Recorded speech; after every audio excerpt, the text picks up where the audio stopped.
Assalamualaikum warahmatullahi wabarakatuh. Selamat pagi dan salam sejahtera bagi kita semua.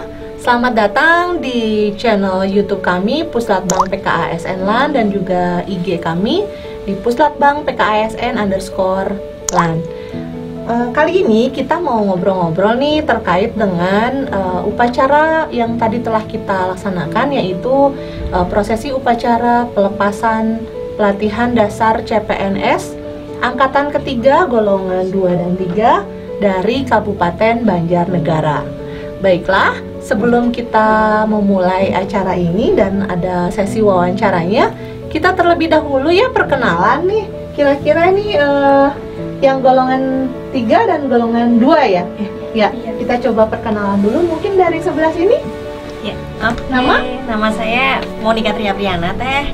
Saya dari Banjarnegara, profesi sebagai dokter umum, sekarang di UPTD Puskesmas Susukan 2. Oke, kalau Mbak yang di atas? Ya, nama saya Eda Hartini, biasa dipanggil Eda. Saya dari Banjarnegara, profesi saya juga sebagai dokter umum di UPTD Puskesmas Banjarmangu 1. Ya, selanjutnya Mbak. Saya Jessica Zaalhaq, biasa dipanggil Jessica. Saya dari unit kerja JPUPR Kabupaten Banjarnegara sebagai analis bangunan gedung dan permukiman.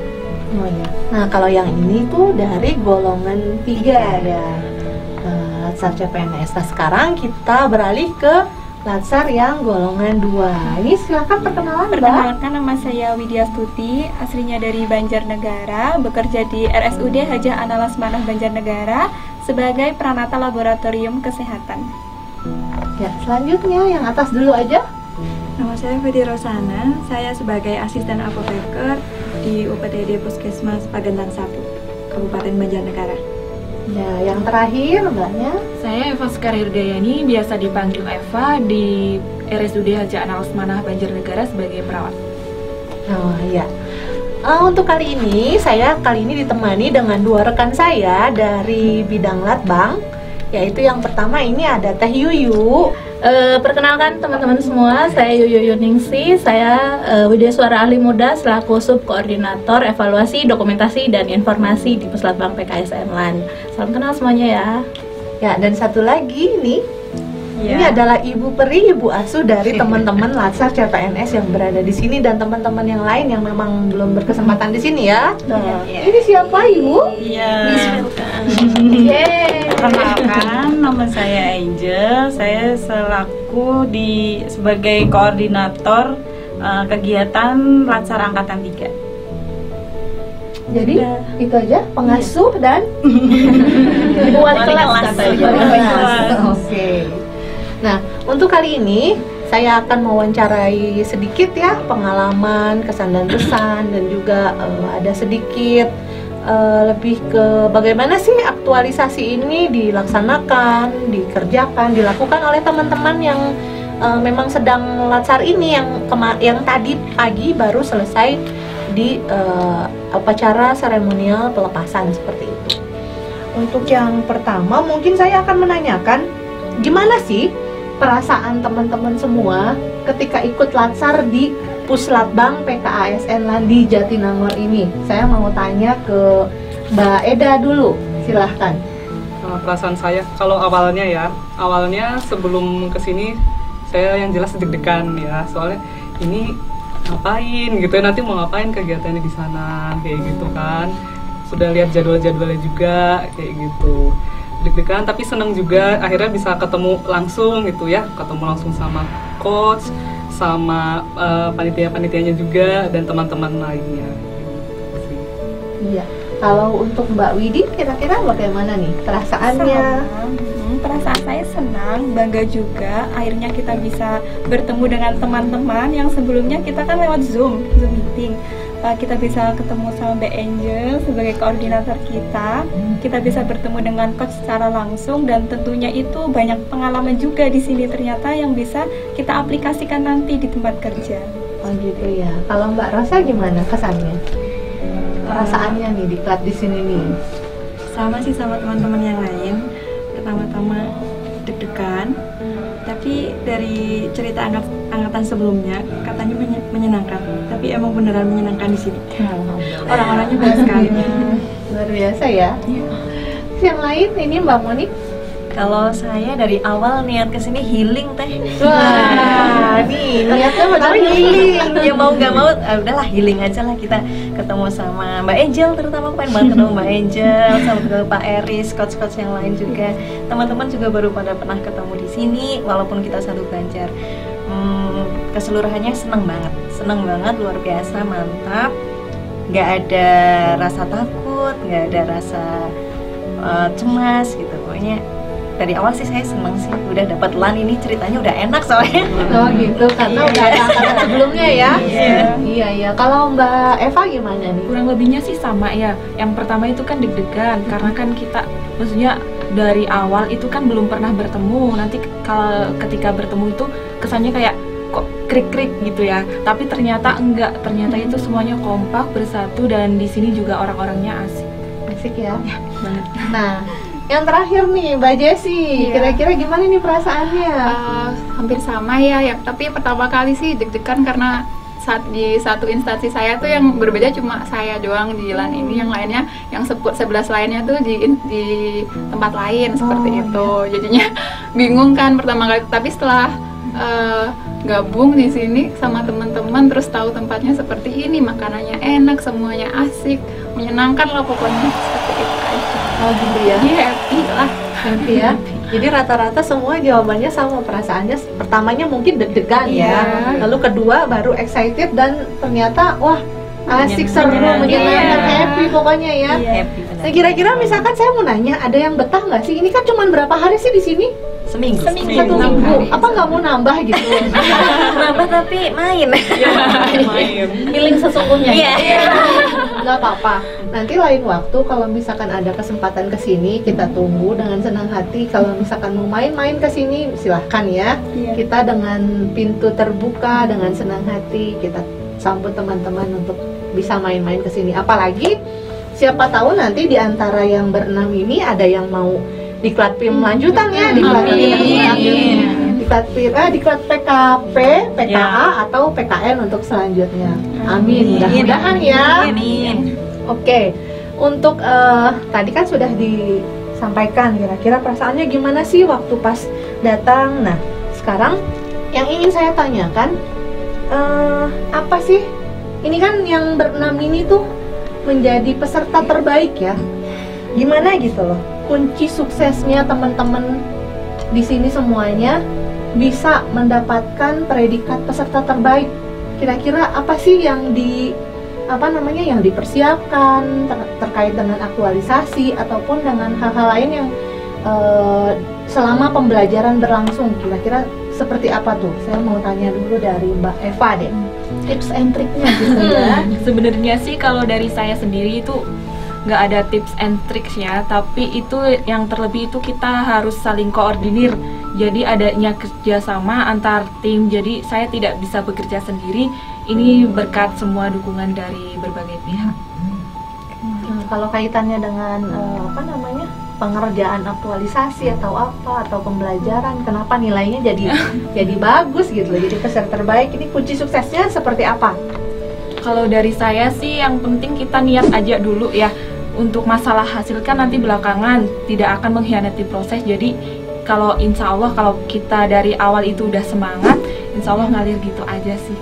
Oke, itu untuk Mbak Eva ya. Nah untuk Mbak Jessi, kira-kira seperti apa nih kunci suksesnya? Kalau tips and trick ya, kunci suksesnya sih kalau dari saya bingung juga ya apa, karena saya sebenarnya juga sama kayak teman-teman yang lain, cuma mungkin lebih beruntung seperti itu. Kalau dari agak kemarin sih cerita dukanya sih karena yang di rancangan aktualisasi seminar itu malah saya digembleng, dibabat abis-abisan seperti itu sama penguji saya. Jadi ganti judul, ganti isu, ganti isinya hampir setengahnya lah. Tapi mungkin karena dari situ jadinya saya, oh berarti saya kurang ini. Akhirnya bener-bener rajin banget itu. Terus kan kebetulan saya punya anak. Nah saya ngerjainnya tuh habis anak tidur jam 10 ke atas kayak gitu, 10 malam ke atas seperti itu. Lalu ya alhamdulillah ternyata hasilnya memuaskan. Luar biasa ya. Ternyata dengan istilahnya banyak kritikan dan istilahnya masukan dari pembimbingnya atau pengujinya, itu bisa istilahnya Mbak Jessi ini bisa memperbaiki semua yang ada di aktualisasinya ya, kira-kira seperti apa. Dan juga kayaknya bagus di manajemen waktu ya, karena punya anak terus harus mengerjakan sedemikian rupa, tapi akhirnya dengan seperti itu ya istilahnya digembleng ya. Iya, betul. Akhirnya mendapatkan predikat yang cukup memuaskan lah di sini ya. Peringkat keberapa Mbak Jessi? Ketiga, luar biasa, itu pun sudah luar biasa. Nah selanjutnya mungkin ke Mbak Eda. Sebenarnya sih kalau saya ya tips and triknya nggak ada yang khusus juga ya. Justru saya juga tadi kaget, oh ada nama saya.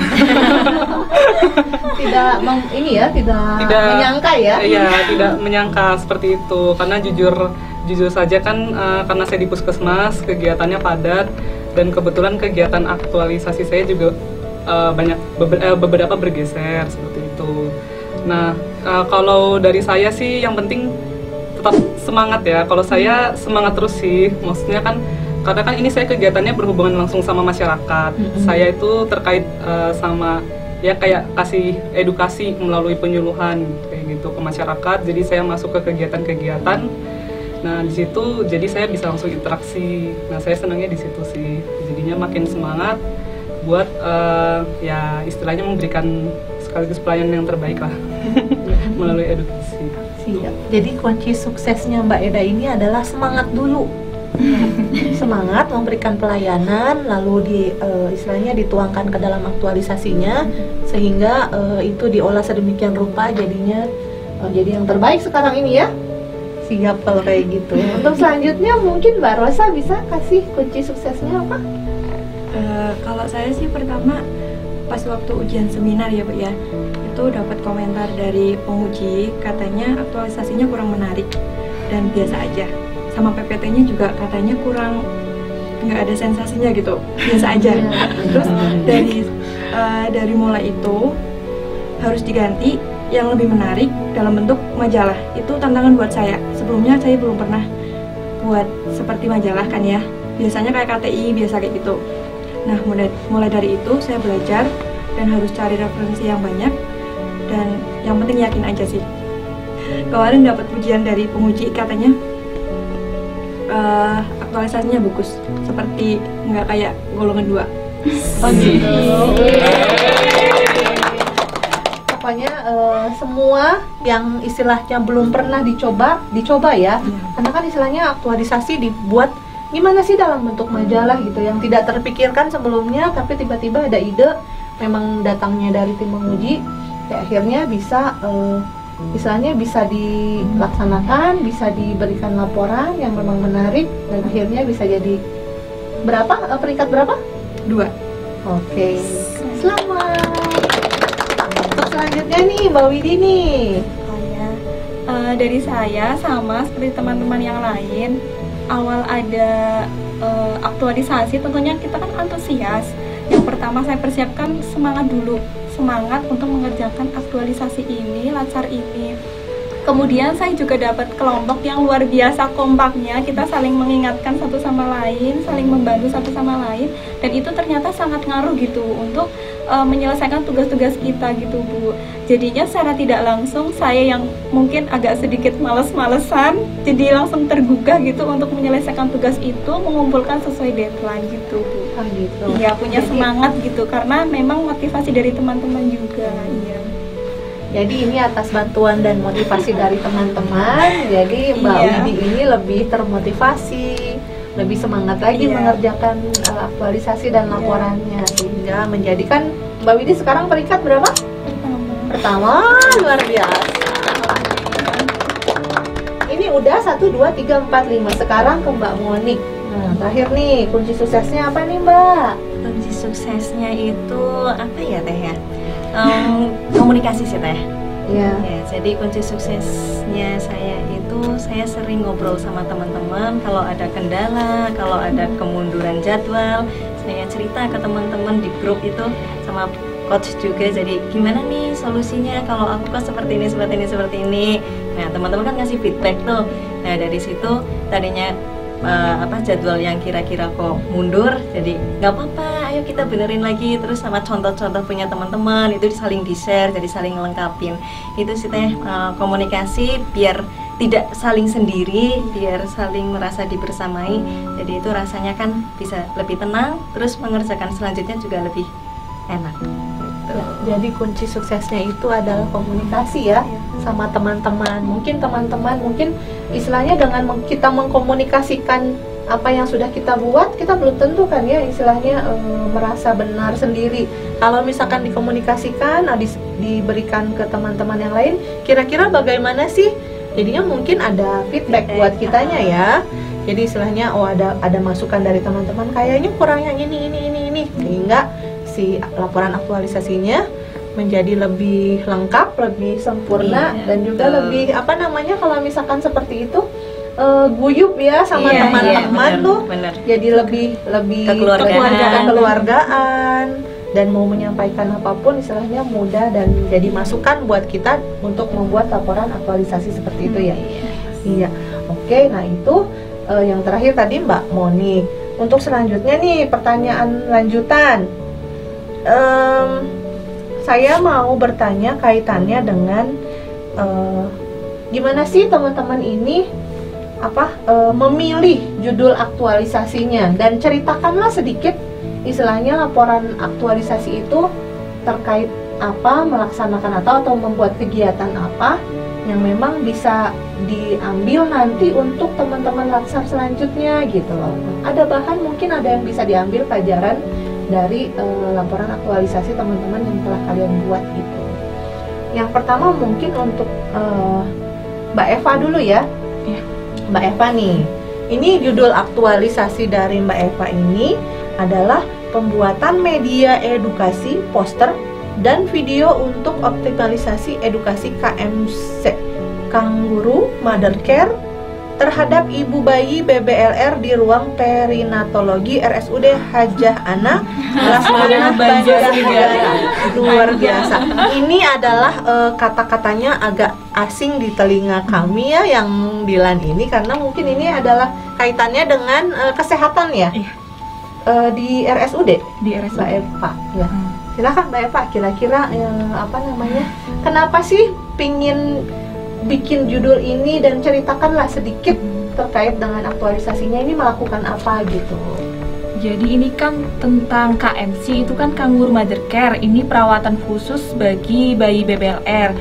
Jadi di rumah sakit kami di RSUD Hajah Ana Lasmana Banjarnegara itu banyak sekali bayi dengan berat badan lahir rendah, dan ibu itu seringkali takut saat merawat bayinya karena bayinya itu terlalu kecil. Maka dari itu saya inisiatif dan berkoordinasi dengan kepala ruang tentunya, dan dikasih masukan untuk edukasi lebih dioptimalkan tentang Kangguru Mother Care ini, karena ini sangat bermanfaat bagi bayi BBLR tentunya.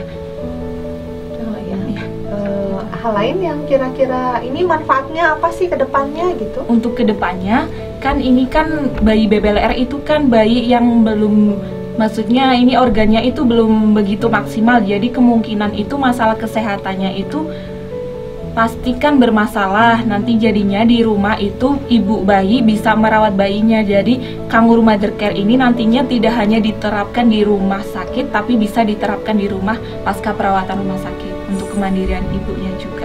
Nah ya, semoga laporan aktualisasi dari Mbak Eva ini bisa bermanfaat ya buat nanti kedepannya, buat RSUD dan juga buat masyarakat umum, khususnya para ibu-ibu yang memang sedang mengandung, yang mau melahirkan. Nah itu bisa jadi edukasi ya Mbak ya. Iya, seperti itu.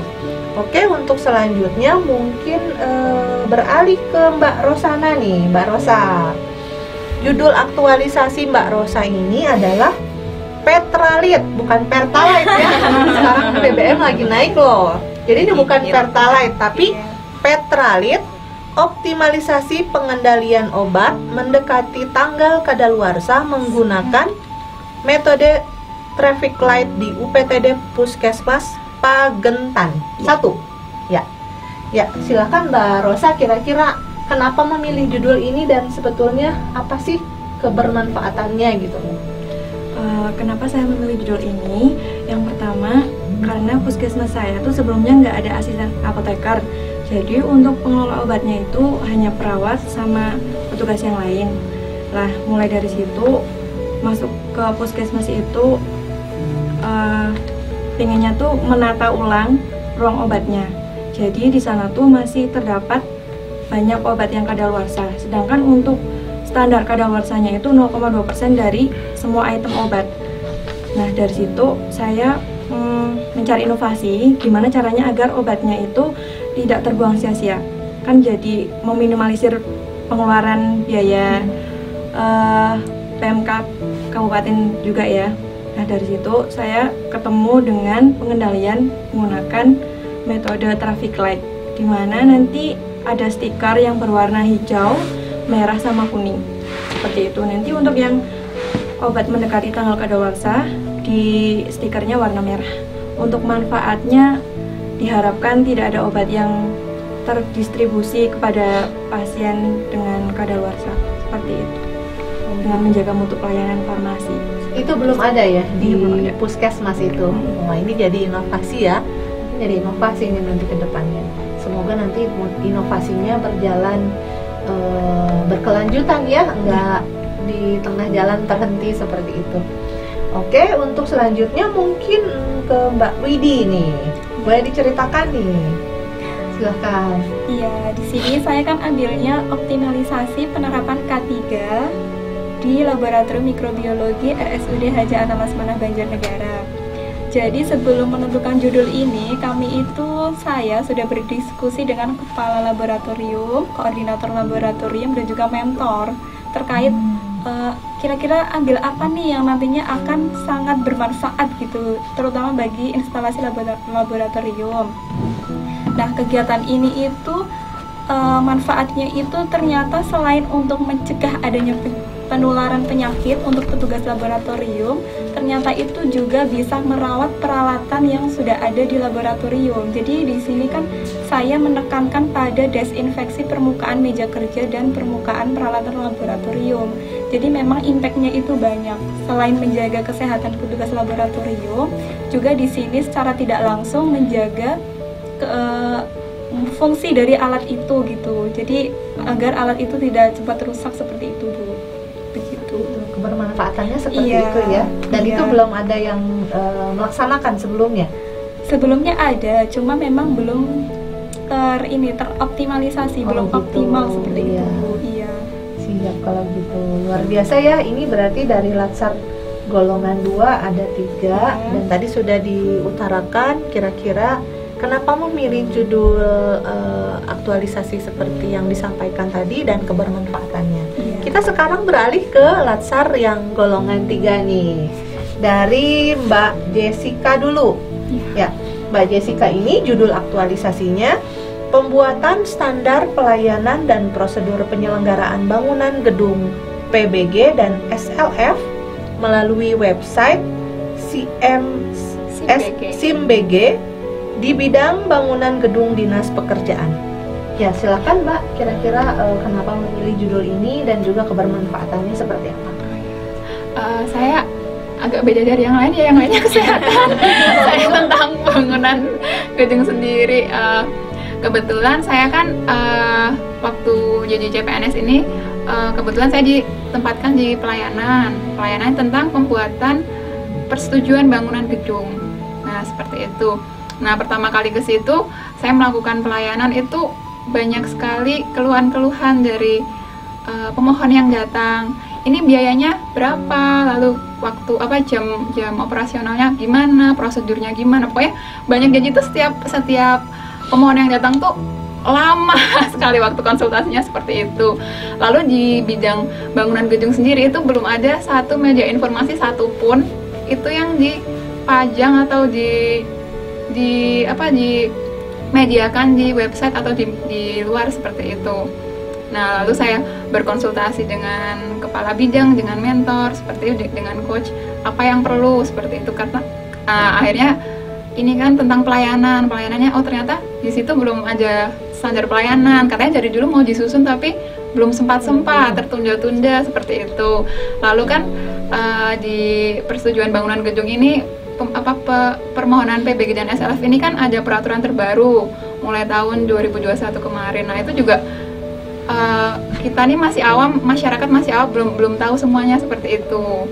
Nah akhirnya ya itu muncul ide, pembuatan standar pelayanan aja. Akhirnya cari-cari referensi bagaimana cara membuat standar pelayanan yang baik, komponennya seperti itu. Akhirnya bikinlah itu pembuatan standar pelayanan dengan media informasinya seperti itu, dan ada prosedurnya juga dari awal pemohon melakukan online di website SIMBK seperti itu sampai akhir.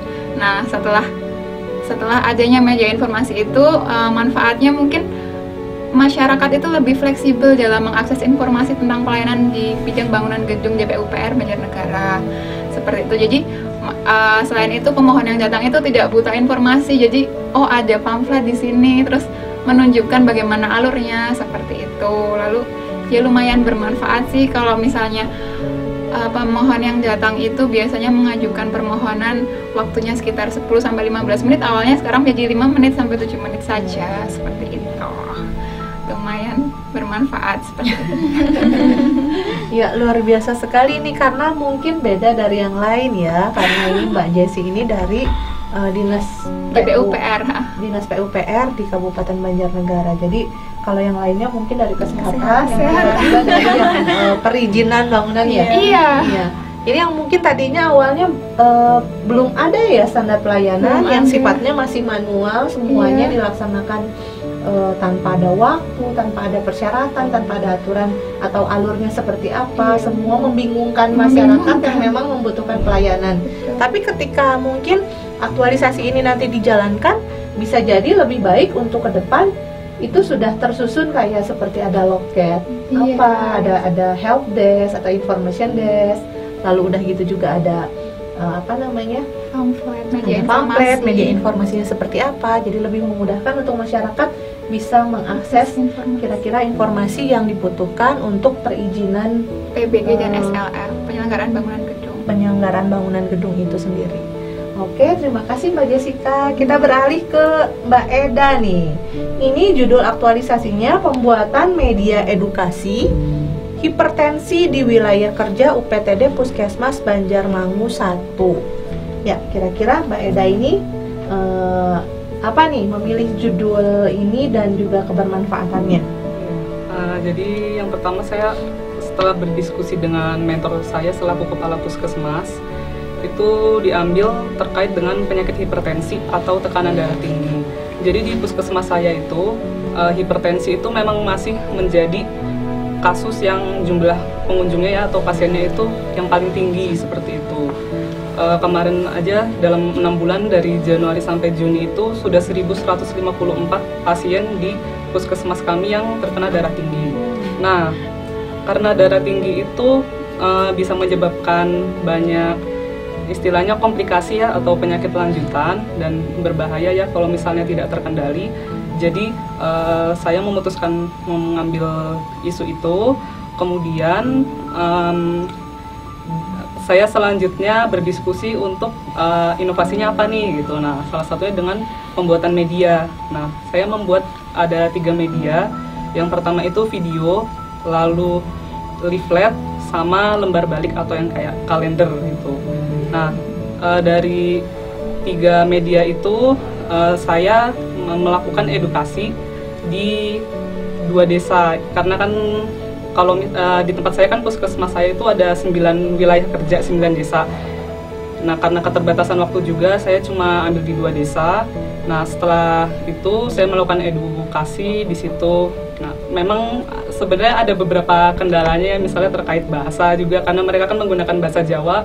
Usianya juga ada yang sudah di atas 50-an seperti itu. Nah, jadi saya gimana caranya membuat video yang menarik, mudah dipahami, terus nggak cuma gambar animasi tapi gambar-gambar pokoknya yang bisa menjelaskan tentang hipertensi itu. Iya, dan sebenarnya beberapa upaya pengendalian sudah dilakukan sama puskesmas, namun memang belum optimal dan sebelumnya belum ada media-medianya seperti itu. Jadi harapannya melalui media ini masyarakat jadi lebih bisa memahami apa itu hipertensi, bahayanya seperti apa, sehingga harapannya mereka sadar bisa kontrol tensi secara berkala minimal sebulan sekali, dan harapannya angka kejadian hipertensinya bisa menurun seperti itu.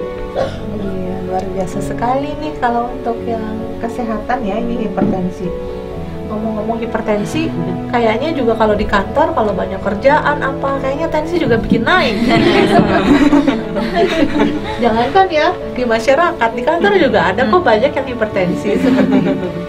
Ya, selanjutnya ini kita beralih ke peringkat pertama nih dari yang golongan 3. Kita ke Mbak Monik. Ini judul aktualisasinya Eling Batin. Luar biasa, ini kayaknya bahasa Jawa ya? Iya. Eling Batin.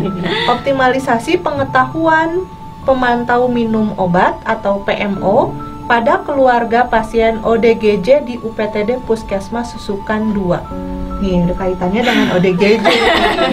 Kayaknya menarik banget kan? Yuk kita tanya yuk ke Mbak Monik. Kira-kira kenapa memilih judul ini dan kebermanfaatannya apa gitu? Ya, oke Teh.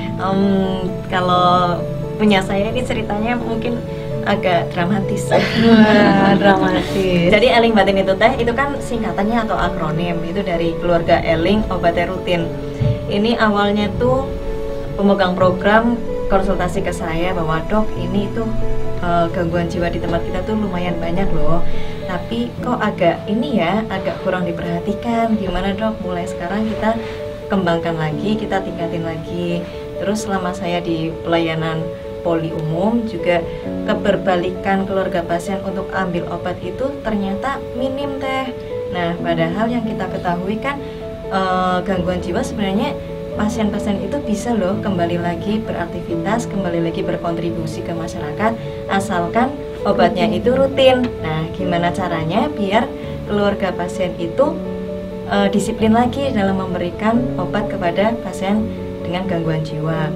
Terus saya berpikir dengan pemegang program, gimana kalau kita membuat suatu kartu kendali yang di dalamnya itu terdapat jadwal minum obatnya, berapa kali seharinya, obatnya apa saja. Nah, dengan begitu kita bisa mantau nih dok, bagaimana kedisiplinannya keluarga itu dalam memberikan obat kepada pasien dengan gangguan jiwa. Karena di tempat kami banyak Teh orang gangguan jiwanya dibandingkan dengan puskesmas lain. Dan alhamdulillah semoga sih manfaatnya ini berkelanjutan. Jadi kami sebagai tenaga medis juga bisa memetakan seberapa disiplin sih keluarga pasien itu memberikan obat pada pasien, dan bagaimana nih follow up-nya, apakah pasien yang memang rutin minum obat sudah bisa kembali kontribusi ke masyarakat atau belum. Karena dengan begitu otomatis masyarakat juga mendapatkan pengetahuan, dan semoga saja stigma negatif tentang pasien dengan gangguan jiwa itu bisa segera hilang di masyarakat. Wah, luar biasa sekali nih ya aktualisasinya, karena memang kaitannya dengan ODGJ atau kesehatan mental juga perlu ya istilahnya untuk diberikan perhatian khusus gitu loh. Bukan hanya sakit-sakit yang memang secara fisik gitu ya, tapi mental juga memang perlu diberikan perhatian khusus seperti itu. Nah, tadi kita sudah nih mendengarkan ya, kira-kira kenapa sih mereka memilih judul aktualisasinya dan juga kebermanfaatannya. Ini mungkin di sini sih kita santai aja. Pertanyaannya udah semua nih, gitu ya. Jadi sekarang kita tinggal ini aja. Pesan untuk teman-teman selanjutnya, kira-kira kalau misalkan nanti ada yang latsar lagi di sini, karena masih berapa angkatan lagi ya kira-kira? Sekitar ada 4 angkatan lagi loh sampai di akhir tahun ini untuk pelaksanaan latsar CPNS golongan 3 maupun golongan 2 di Puslatbang PKSN. Nah, kira-kira pesan apa sih yang teman-teman mau sampaikan ke teman-teman CPNS atau yang latsar CPNS selanjutnya nih? Ya, mulai dari Mbak Rosa dulu deh. Pesan dari saya untuk teman-teman selanjutnya, nikmatilah hari-hari kalian di PKASN LAN. Ini yang sangat menyenangkan. Semoga kalian tidak takut dulu, pokoknya tetap semangat. Ya, selanjutnya mungkin Mbak Eva. Kalau dari saya sendiri, pokoknya jangan takut di sini, soalnya di sini itu orangnya sangat ramah-ramah dan baik hati. Pokoknya selalu menyenangkan di sini dan semangat selalu. Ya, Mbak Widi gimana nih? Ya, pesan dari saya untuk teman-teman, jangan takut, tetap semangat, nikmati masa latsar ini yang begitu luar biasa, apalagi masa klasikal yang ada di sini, Puslatbang PKSN LAN RI. Di sini itu kekeluargaannya sangat erat. Tentunya setelah menyelesaikan latsar ini, pesan dari saya tetap berkomunikasi dengan teman, dengan mentor, dengan coach, dengan koordinator kelas. Jadi kita itu masih menjaga kekeluargaan seperti itu. Oke, udah? Sudah. Selanjutnya nih ke Mbak Jessi. Pesan saya untuk teman-teman yang besok mau latsar, di awal latsar harus niat dulu, terus dalam mengerjakan tugas juga harus manajemen waktu yang baik karena emang tugasnya lumayan lah. Lalu kalau untuk di klasikalnya sih benar-benar seru, asik, menyenangkan. Dari semuanya fasilitasnya juga enak di sini. Oke lah gitu. Terus pokoknya semangat lah buat teman-teman yang besok mau latsar ke sini. Oke, nih selanjutnya Mbak Eda. Ya, kalau pesan dari saya untuk teman-teman peserta latsar yang selanjutnya, pokoknya semangat, terus juga jangan mudah mengeluh ya. Tugasnya memang banyak, tapi dinikmati ya. Karena sebenarnya juga tugasnya kalau dikerjakan kalau nggak ditunda-tunda ini cepat kok ya ngerjainnya. Terus di sini sangat menyenangkan ya. Sarana prasarananya, terus fasilitasnya itu pokoknya lengkap, ada air hangatnya juga. Jadi nggak kedinginan pokoknya ya. Semangat, sehat-sehat, lancar. Amin. Ya, yang terakhir dari Mbak Moni. Iya, oke. Kesan-kesan saya selama di sini enak banget, pokoknya hampir sempurna semuanya. Dan apresiasi yang utama buat PKASN LAN adalah jadwalnya tepat, luar biasa, hampir nggak ada yang mundur. Jadi kita juga dalam pengerjaan pelaksanaan tertata banget. Pokoknya siapa saja yang akan pelatihan di sini, ini merupakan surganya latsar di Indonesia.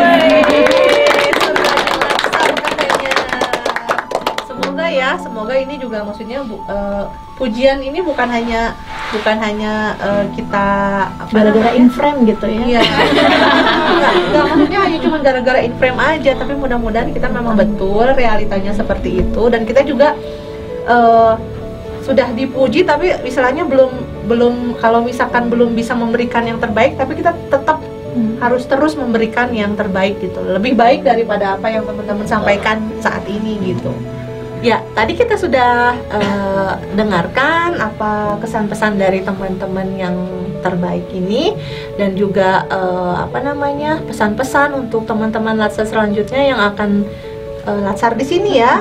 Nah, sekarang kita mau tanya nih sama koordinator penyelenggaraan latsar angkatan 3 ini. Kita coba tanya ya Mbak Angel, kira-kira gimana sih kesannya, suka dukanya jadi pengasuh Ibu Peri yang katanya dibilang Ibu Peri pengasuh. Nah, kira-kira seperti apa sih dalam rangka melaksanakan kegiatan latsar ini, suka dukanya gimana Mbak Angel?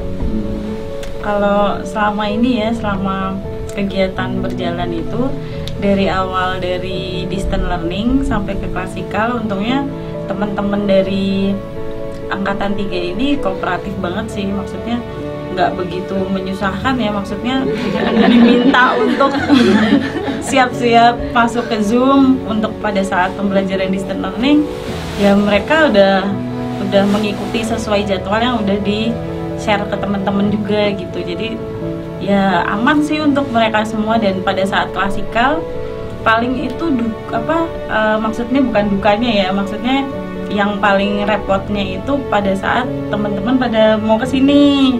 Itu kan harus mengisi screening kesehatan. Nah, itu formnya banyak banget dan emang harus diisi semua.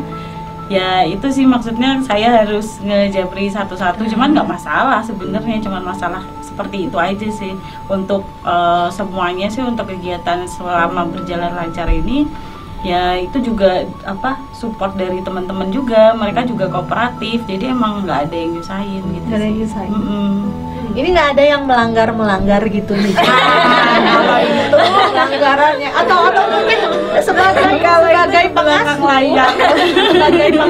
mungkin ada cerita-cerita atau bumbu-bumbu atau intriks apa gitu, kira-kira ada nggak sih yang di dalam latsar ini yang cinlok atau apa gitu? Kalau itu kebetulan di angkatan 3 itu kan untuk pembagian peserta itu untuk jenis kelamin itu prianya ada 7, terus kemudian ceweknya tuh ada sisanya 22, dan kebetulan juga yang cowoknya itu juga sudah pada menikah.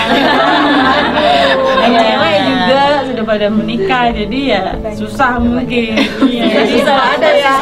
Kalau zaman saya dulu cerita nih, karena kan banyak tuh ya, satu angkatan bisa sampai 40 orangan ya, sekitar Rata-rata segitu. masih single dulu ya. Dan semua tuh masih single, jadi hampir rata ya, kira-kira setengah laki-laki setengah perempuan. Jadi bisa jadi tuh ada cinlok di dalam waktunya kan dulu juga lama. dan waktunya lama ini. 2 minggu depan.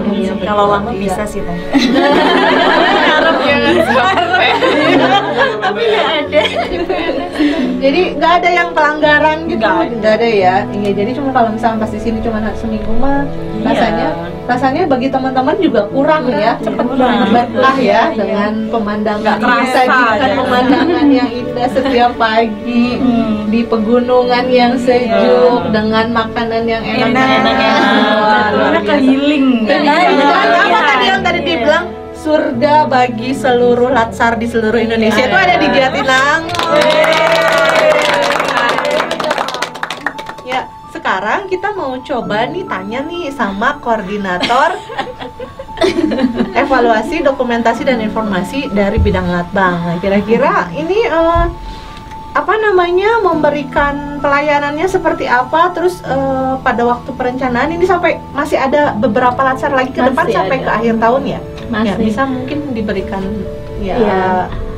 kita udah mulai latsar angkatan 1, angkatan 2, angkatan 3 sampai nanti kita sampai latsar angkatan 7 teman-teman.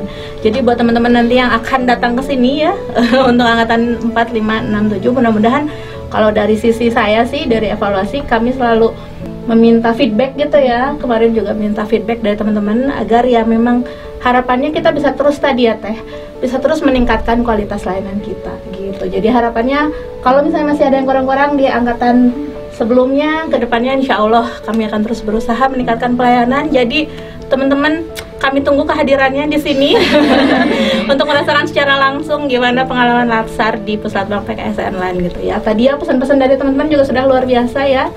Jadi memang diniatkan ya, diniatkan yang hati yang bersih, hati yang lurus. Pokoknya untuk mencapai hasil terbaik gitu ya. Jadi ASN profesional dan berkarakter gitu kalau kita ingat lagi tujuan latsar ya. Gitu. Gitu aja mungkin pokoknya intinya kalau dari kami selaku penyelenggara yang diwakili oleh Mbak Angel, saya dari evaluasi mewakili manajemen gitu. Kami berikan insya Allah yang terbaik yang bisa kami berikan ya, karena memang itu sudah tugas pokok dan fungsi kami gitu untuk melayani kalian semua gitu. Terima kasih. Kalau yang dari Ibu Peri, yang di sana dari Ibu Edi. Bunda Edi. Gitu. Udah ya, paling gitu aja. Baiklah, untuk sesi kali ini wawancara dengan peserta latsar golongan 3 dan 2 angkatan 3 dari Banjarnegara kita cukupkan terlebih dahulu sampai di sini dulu. Nanti mungkin kita akan adakan lagi kalau misalkan ada latsar selanjutnya di channel yang sama di Puslatbang PKSN LAN. Baiklah, kita cukupkan terlebih dahulu acara sesi wawancara kali ini. Tapi sebelumnya, sebelum kita tutup channel ini, kita mau coba nih yel-yel kekompakan dari teman-teman latsar angkatan 3 ini.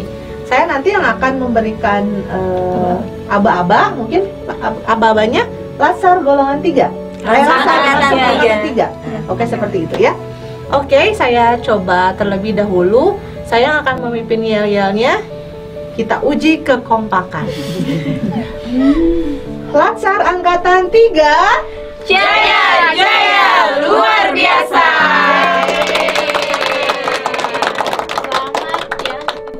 Oke, terima kasih atas sesi wawancaranya. Untuk selanjutnya kita akan akhiri saja acara channel ini. Jangan lupa ya, like, share, comment, and subscribe channel Puslatbang PKSN LAN. Terima kasih. Wassalamualaikum warahmatullahi wabarakatuh. Dah. No. Dan juga tolong apa? Jangan lupa koordinator dokumentasi Evaluasi. sebentar. No.